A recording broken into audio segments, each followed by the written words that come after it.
to the Art of Conversation. It's your girl Alicia C. And we out here recording live. Yo. Happy Tuesday, everyone. Good morning. I hope you're feeling terrific this Tuesday. This Tuesday, we're celebrating Mental Health Awareness Month. May is Mental Health Awareness Month. The title of today's episode is May is Mental Health Awareness Month. For the past 20 years, in an effort to raise awareness of the critical role that mental health plays in our general health and well-being, the Substance Abuse and Mental Health Services Administration has designated May as Mental Health Awareness Month in the United States.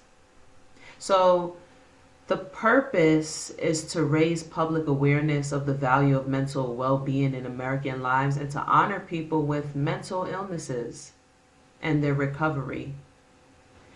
There is a stigma surrounding mental health, and in order to break it, we must educate ourselves, create more safe spaces, and make the experience fun and creative. But stigma, when you hear the word stigma, what is stigma? So, in simple terms, it is when someone views you negatively due to your mental illness.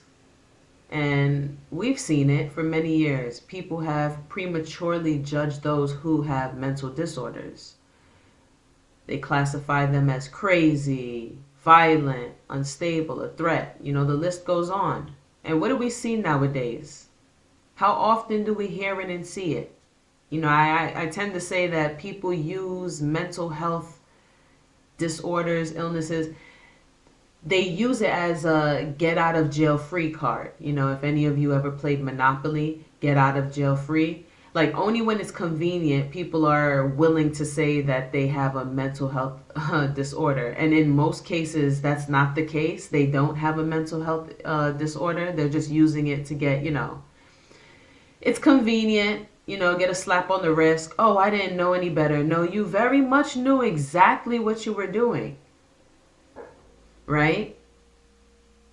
We hear about someone shooting up a school, firing shots on a train, at a train station, at a library, in a supermarket.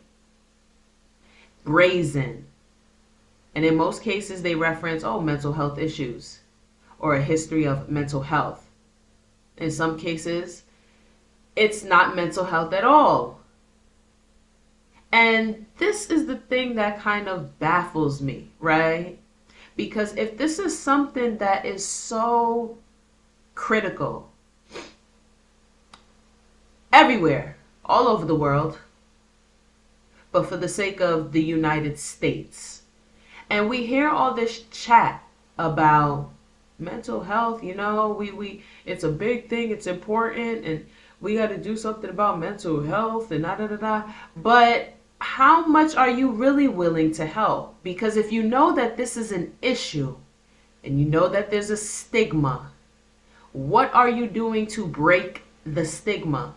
Because I feel like you're just, that's that good old Band-Aid. You're just, finessing and brushing it under the rug. It's like, okay, you claim you want to help people and you want to get a better handle on the issues and the alarming rates of mental health issues in Americans. However, you're doing things that constantly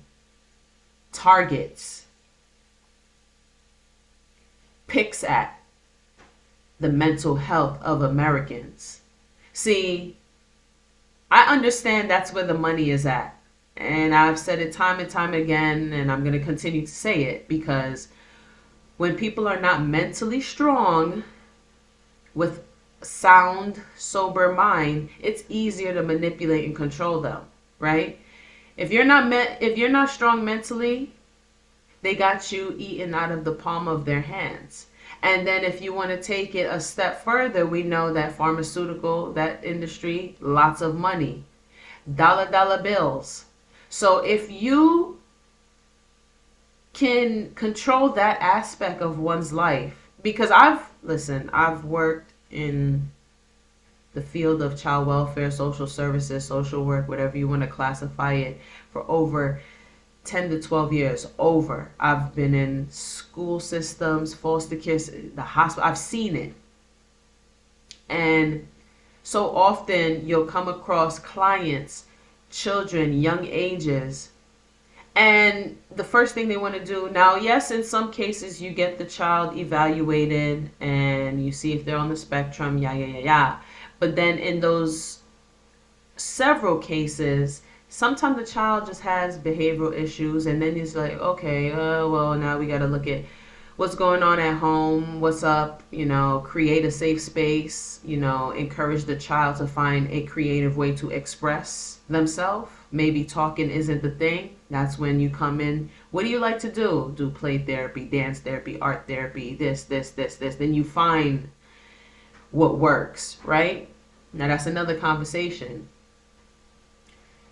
They're so quick to deem behavioral issues or emotional issues as a mental health disorder just so they can have a reason to put the child on medication.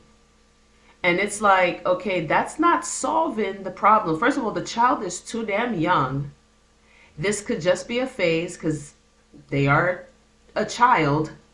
They're growing. They're experiencing emotions that they themselves cannot comprehend and you don't understand it. You can't say it. I can't explain what I'm feeling because I don't know what it is I'm feeling. I just know that I don't like this, or this makes me feel the way, or right? They're a kid. That's why you have to make the space for them to find their way to communicate. Effective communication is not always verbal, as I've said numerous times. Nonverbal and verbal. Neither here or there. You're not getting to the root of the problem by doping kids up on medication. Because what happens is, these kids start at a young age. And I've had kids, I've had clients as young as 6, 7, even 9, young, on Adderall and all these things. And it's just like, working with the kid, I'm like, why? In the session, the kid is dozing off, not performing well in school, they're sleepy. And it's like, what are you doing to these children? Get to the root of the problem. We don't want them to escape. And, in the, I'm doing air quotations, but in those situations, in the event that some of these school shootings, these shootings on trains and public spaces, if it does connect back to mental health issues, we want to see the history behind their mental health issues, right? So were there any interventions, therapy, medication when they were young? Were they on any medications? Were there any evaluations? Like, where's the proof?